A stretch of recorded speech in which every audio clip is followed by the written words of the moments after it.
Welcome to Sports Spectrum, the sports and faith podcast that brings Jesus back into the conversation. Here's your host, Jason Romano.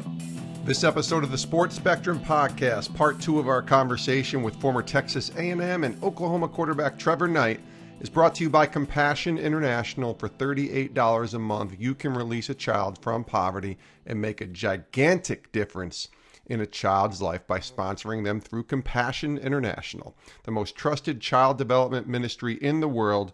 For just $38 a month, your money goes to releasing a child from poverty, providing food, medical care, educational training, vocational training, all done in the name of Jesus Christ. What an amazing opportunity for you, for all of us, to make a difference. Myself, my wife, my daughter, we all sponsor a 13-year-old boy from Haiti. And it's the best $38 we spend every single month pouring into this child, staying in contact with this child as well, which is really great. We get to write letters to him. He writes letters back to us.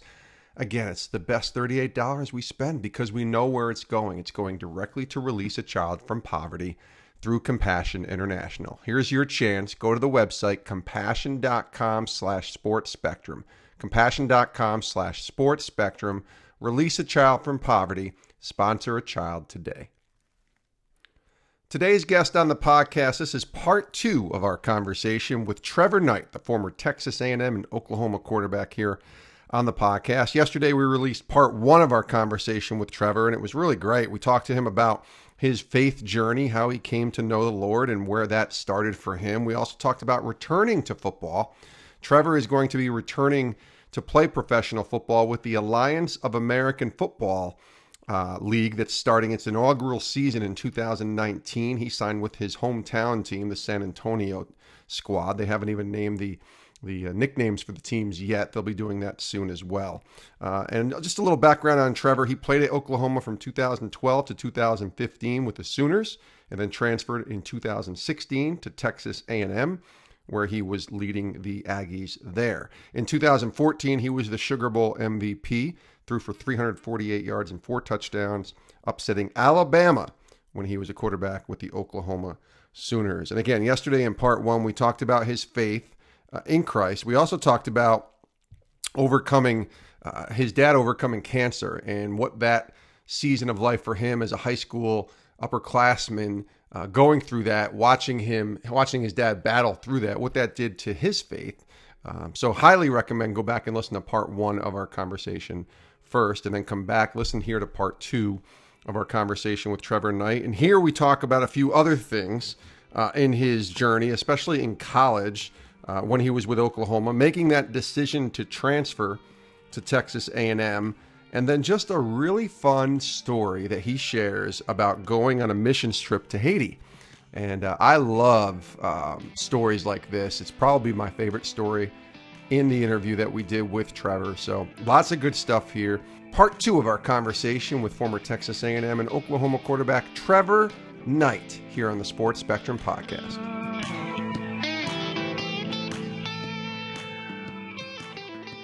You're at Oklahoma, and I've heard it said that athletes, especially elite athletes, remember the losses more than the wins, going back on the field a little bit. And you've had some great wins, and you've had some tough losses during your time, we'll say, both at OU and Texas A&M. But was that true for you as well? And is that true for you, that the losses kind of stick out more than the wins? You know, I think I take a little bit different mindset on that.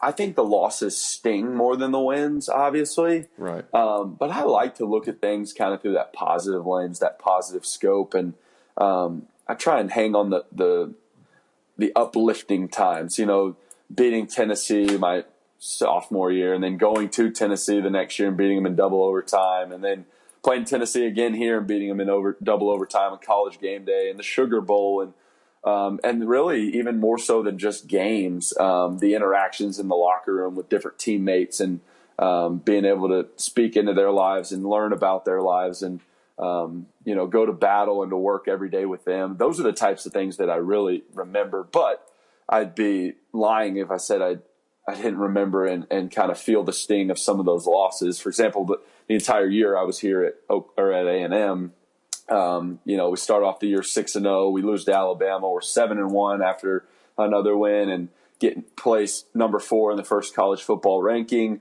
and then go to Mississippi State and lose, and then end up losing 4 more games that year, end up 8-5. And, you look back on it and there's nothing you can do about that. That's your history. That's your mark. That's what you did in college. And, every day you want to wake up and kind of redo it and do it over, because we had an opportunity to have a really special season. And so, yeah, those do sting. And you think about those sometimes, but I really do think about the good times way more than I do the bad times. Now, we'd be remiss if we have Trevor Knight on the podcast and we don't at least mention, and I have to ask you about the Katy Perry incident, which is probably something, how many times a day are you asked about that? At least once, right? Yeah, it's a lot more often than you think even. And it hasn't stopped that was 2014 that happened? 4 years ago. Yeah. Here we are 4 years later and still stopping. I'm picking this one based on looks. Trevor Knight, you hear me? Uh-oh. The quarterback for Oklahoma, we don't mind, so I'm going to go with him. Okay. Well, she got the Sooners. Trevor Knight, call me. I think that something about that, people ask me, how do you get tired of people asking you that? I really don't. I think that is a perfect picture of what college football and college athletics is all about. Yes, it's about going out and competing and playing for your school, but it provides so many cool little other stories that you can tell your kids and grandkids about. I mean, for that, a pop star, a very wildly famous pop star, calls me out on, College Gameday, and that's just cool. I enjoy that type of stuff. I think that's what makes college football so fun, on top of all the fanatics and the people that are way over the top and everything else. I think that's what makes college athletics have kind of that special place in everyone's heart, as opposed to even professional sports. And then there's a level of fame of just being a quarterback for a big program. And then there's the Katy Perry fame, with the Instagram and Twitter followers. I think she has the most Instagram and Twitter followers of anyone out there. It's some ridiculous 90 million number or something like that. And then she mentions you. So that takes the fame to a different level. And I just wonder from you what you learned. It's 4 years later now, as you look back, what you learned about maybe fame and just being known. And it's a different level than probably being the quarterback at Oklahoma, even though there's a lot of quote unquote fame that come with that and attention and notoriety. But this is a different animal. Yeah, I agree with you there. I've never looked at myself as being quote unquote famous. I've always looked at it as what a cool opportunity, what a cool platform. And, I am who I am. And I of course I have shortcomings and mess up way too much. And, wish I wouldn't have done certain things and everything like that, just like anybody else. But I truly do have this mindset of, hey, I'm just going to be Trevor Knight. Yeah, I've tossed a leather ball around and, played in some big games and had pop stars call me out or whatever, but I am who I am. Yeah. And, I'm not going to let anybody change that. And, it's funny, speaking of my mentor, Adam Barnett, and those coffee shop days in Norman, every single time before we left, one of his prayers for both me and my roommate Ty was increase our influence, increase our territory. And I think, just playing at Oklahoma and getting notoriety there, but then coming to A&M and getting a whole new network of fans and getting to play ball again, that was part of that prayer, continuing to increase the territory and the influence, being able to use that platform to speak into even more kids and people's lives from a different university and around the country. It's just kind of cool to see that come to fruition and have those prayers answered.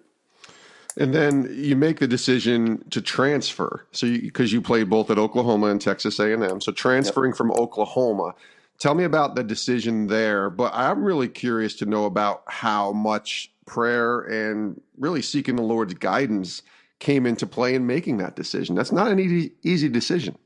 Yeah, it was, looking back on it now, I still sit here and think, how did I have really the courage to do that? At the time I went to a school, I played, for 2 years. I sat out my first year, played for 2 years.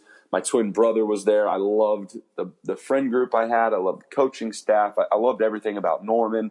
That was my place. And, whenever me and Baker Mayfield and that year when Lincoln Riley came in, we have that, QB battle. I get named the backup. I still am a captain on the team.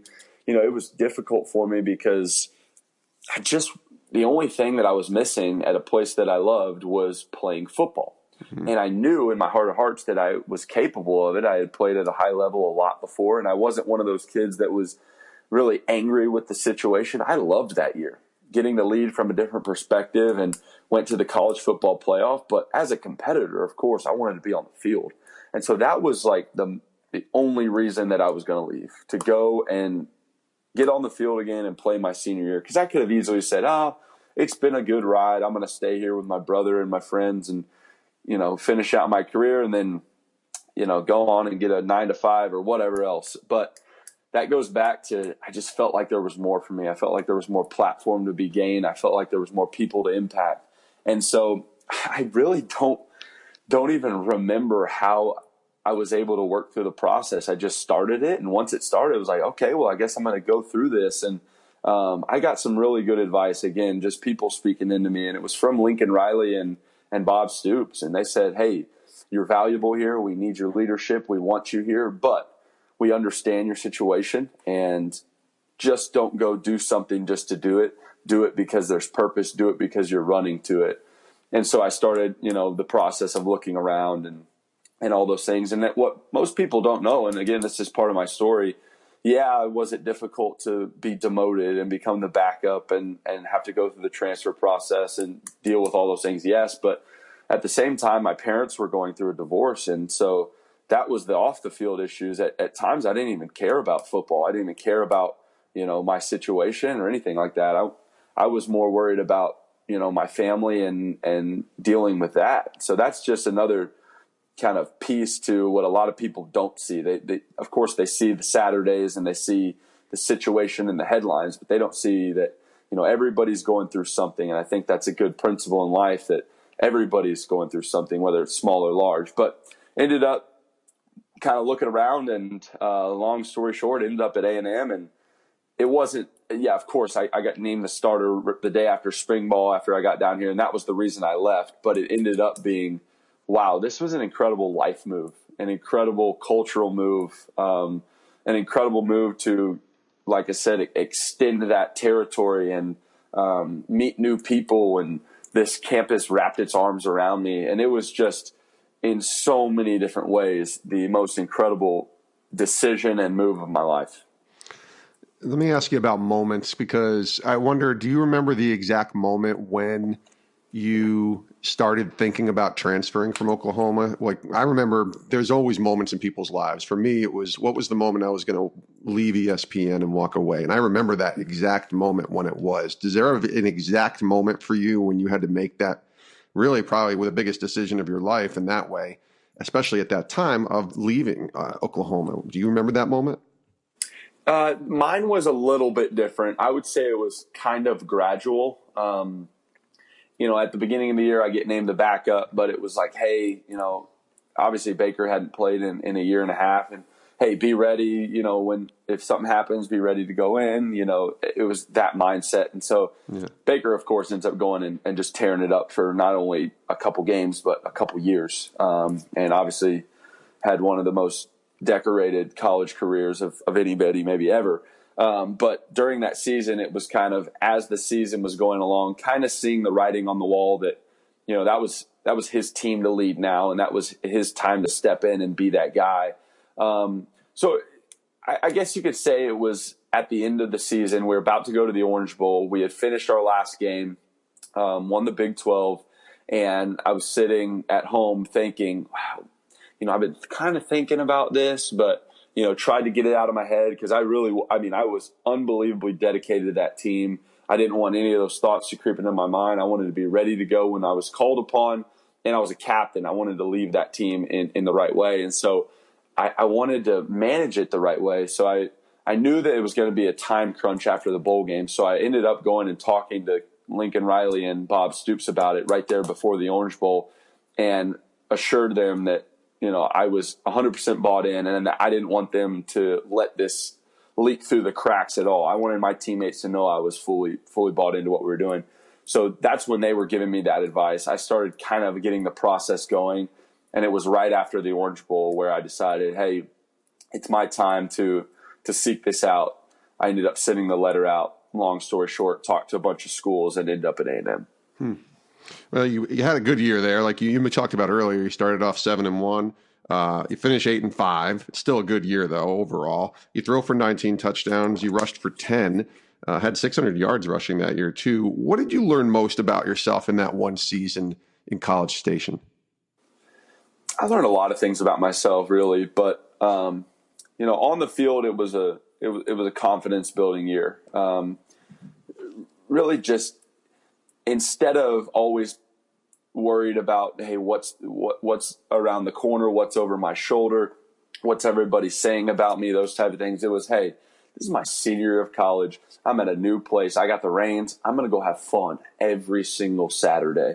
And that's what I did. I truly just had fun with my teammates every day at practice. I always had good energy. I took the mindset of having that joy playing the game again. And not that I didn't have that joy before, but I just took it to a new level, and it made that year so much fun.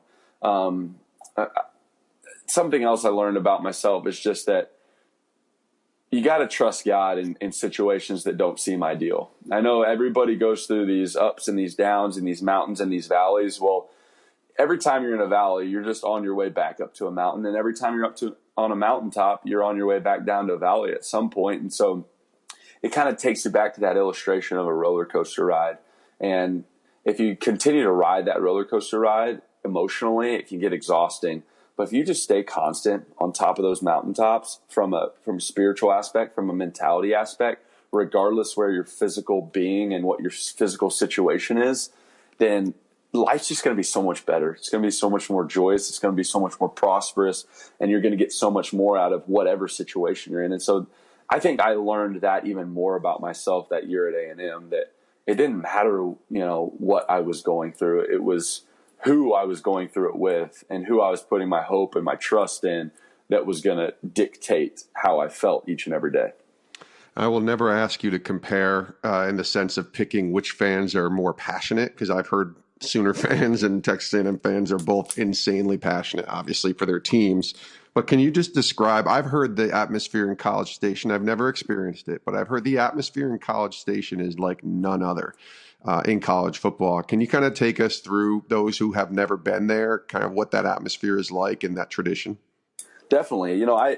Like you just said, I got to play for two of the biggest prideful and passionate schools in the country, and I'm unbelievably thankful for that. But there is something about Kyle Field and College Station and the traditions and everything here that is unique. And, like I said, growing up as a Texas guy, I hated A&M. I thought they were, I bought into, they're a cult. It's weird. They have male cheerleaders, all the stereotypical stuff. They can't shoot a basketball. It's the Aggie swoosh, all those things.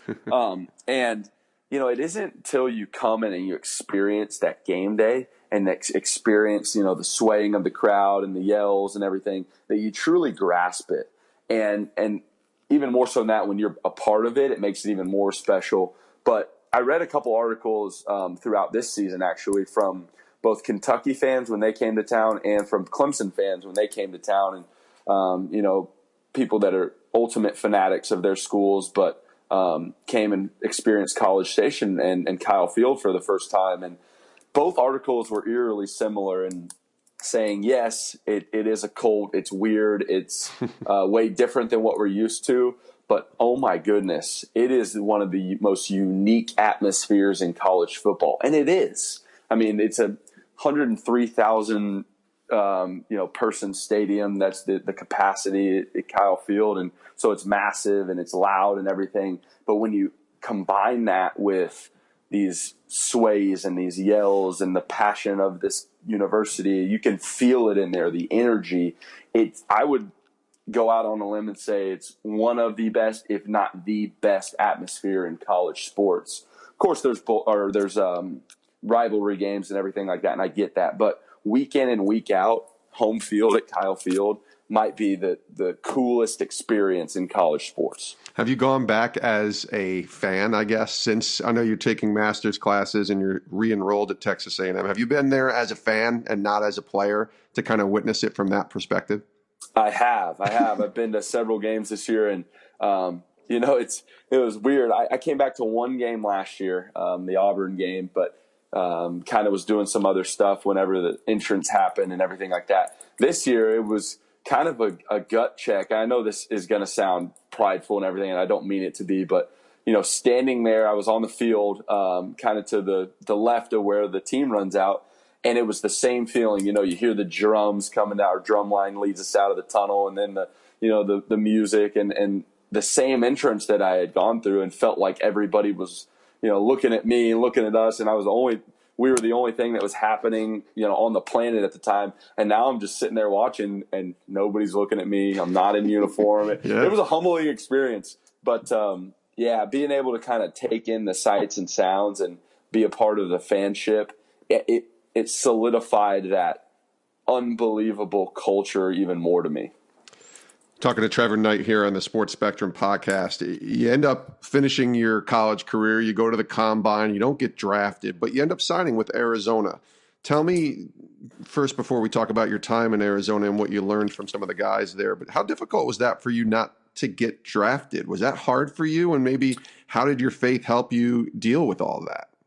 Yeah, it was difficult. I thought I had a decent chance of getting drafted after the combine and talking with different teams, and even on draft day, having teams call and say, hey, we're thinking about drafting you. We'll see what happens here as we come up. And then, you get to the later rounds and it just doesn't happen. And that's fine. That was a dream of mine, but what do you do? That's kind of completely out of your control at that point. The hay is in the barn, as they say. And, there's a lot of people that are making those decisions, and it wasn't in the cards for me. And so going out to Arizona as an undrafted guy, I knew that the odds were stacked against me. But again, just really leaned back on everything that I had been through up until that point. I had been through adversity. I had been through QB battles. I had been, through the idea of being the guy with everything stacked against him. I was equipped to walk into that situation.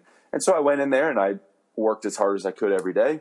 I showed up on time. I was the same person every day. I tried to carry myself in a manner that would, rub off on other teammates in a positive way, and had an incredible experience. Didn't end up staying there. They had 3 other QBs that were all former first-round draft picks that, had a minimum of 7 or 8 years playing experience. And so, I thought I did well at times, but wasn't going to surpass any of those guys. So ended up getting cut there, and then had the opportunity to sign with the Falcons after that. And again, walked into that situation, tried to be the same guy every day, work as hard as I could, rub off on people the best way that I could, and be the same guy every day, and continue to do that. And so my mindset, although situationally, like a lot of things do, don't always work out in your favor. I think me as a person and the way I conducted myself and handled myself hasn't changed for years and years and years when it comes to, attacking athletics and competition. Well, there's 2 pretty good quarterbacks, at least one who's retired now, Carson Palmer and Matt Ryan, that you were around. So I got to imagine you learned a lot even in this short amount of time just watching those guys. So what were some takeaways from spending time with Matt Ryan and certainly with Carson Palmer? Definitely, yeah. Both of those guys were incredible, and incredible to be around, to watch the way that they prepare and to watch the way that they go about their day-to-day job. And with that being said, both of them were unbelievably different as far as personality goes and the way that they did things. Not saying one was better than the other. Carson, although it was the preseason, much more laid back. He's a Cali guy, and he gets his work done, but goes about interacting with his teammates in a different manner, which I thought was really cool, because I'm more of a high-strung guy and kind of a rah-rah guy. So it was kind of cool to take away from him. Just, you don't have to press all the time. Just relax, be you, go about your business and work really hard, but be relational and kind of be that even keel nature in the locker room.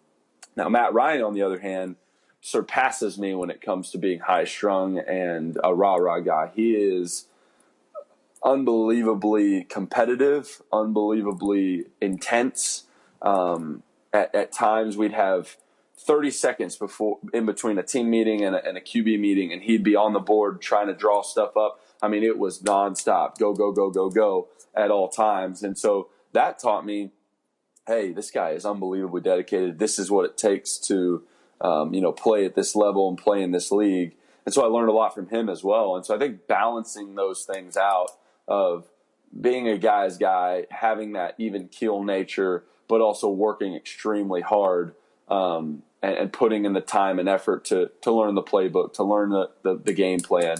All those things I took away from a football aspect that hopefully now getting to play again will really help me in the future. A couple more questions here with Trevor Knight.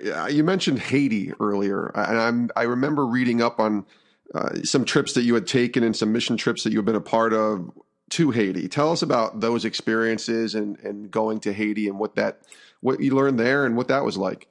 Yeah, I mean, I could go on forever and ever, but I would say one of the greatest experiences and several experiences of my college career, playing on Saturdays and getting to play at a bunch of cool venues was great, but some of the different experiences that I had off the field really solidified my college experience. And you had the opportunity to go to Haiti 3 times at Oklahoma, transfer to A&M, and this is one of the reasons why I knew God was putting me in the exact place that I was supposed to be is I end up having a meeting the week that I get to A&M with our director of player development. His name's Mikado Henson, and we're just connecting. We're talking about, hey, tell me about yourself, where you at, if I can do anything, let me know. And then he kind of brought up, oh, so you've been to Haiti a couple times. I saw that.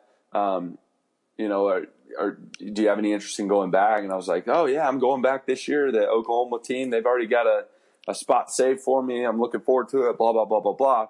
And I didn't even really give him an opportunity to speak. And he said, well, we were kind of thinking about taking a group at A&M, and we've got a guy that is an Aggie grad that works for a mission down there. I said, well, what mission does he work for? Well, he said Mission of Hope. And I just kind of had that feeling run over me, and it was like, what did you just say? Because that is the exact mission that we went with at Oklahoma. So long story short, we end up going and fundraising and getting this group together, and we called it Sooners for Haiti at Oklahoma. And the year that I got here, we took our first Aggies for Haiti trip, and probably the coolest and one of the coolest experiences of my life. We were in Haiti, and we overlapped for 3 days with the Oklahoma group, which my twin brother was on.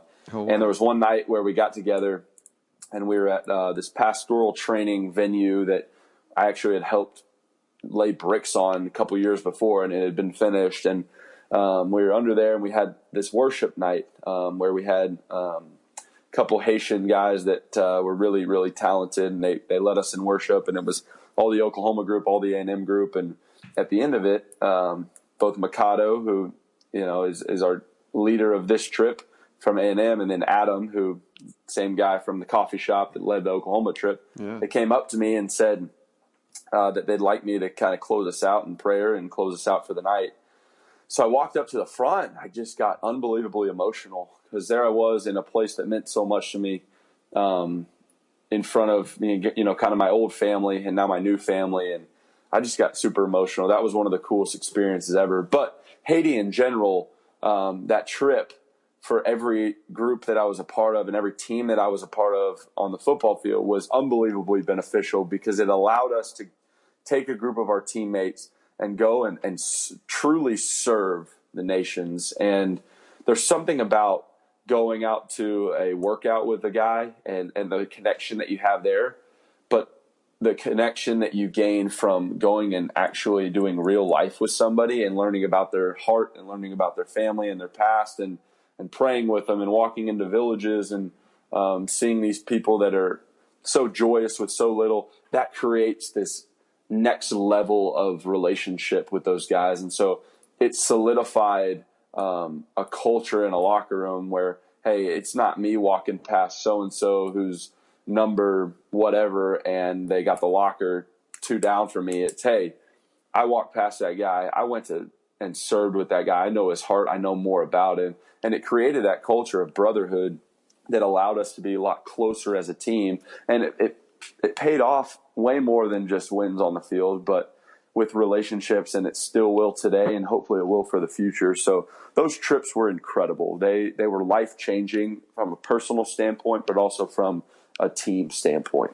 That is an awesome story. That's so cool. Trevor, this has been awesome talking with you. We always end our podcast with a specific question. It's not always an easy answer. It's certainly an easy question for me to ask. But with this season of life, you're getting ready to kind of return to football with the Alliance of American Football team in San Antonio. You're taking and re-enrolled into a master's degree program at Texas A&M. You're 25, still so much ahead of you. Where you are right now, we're in this season of life, where the Lord has you, what are you learning from him? What is God teaching you right now? He's teaching me a whole lot each and every day. Right now, I'm a type of person that really craves and really likes to have everything planned out.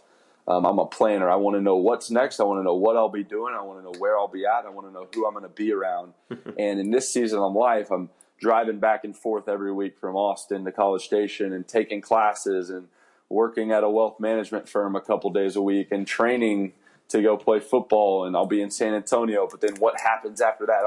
I'm in this limbo phase of life. Now, there's two things that kind of God's teaching me. One is kind of more worldly, and the other one is more spiritual. And the first one is, just enjoying where I'm at, enjoying this season of life, enjoying this journey that I'm on, because you don't get to do this all the time. A lot of people don't have the opportunity to do this. And, as I look at my brother, and he's in San Antonio, and he's engaged, and he's got a job that he really likes. And there's part of me that craves kind of rooting myself in places, but God's given me this opportunity to root myself in several different places and impact people's lives. And so that's more of the spiritual mindset of God's teaching me to just really, I know this is the cliche way to say it, but really let go and let God and allow him to permeate my heart and my life. And no matter where I'm at, whether it's College Station, Austin, San Antonio, or anywhere around the world, allow him to shine through me in everything that I'm doing and truly walk into what he has for me right now here in this season of life. Because I know, like you said, I'm 25.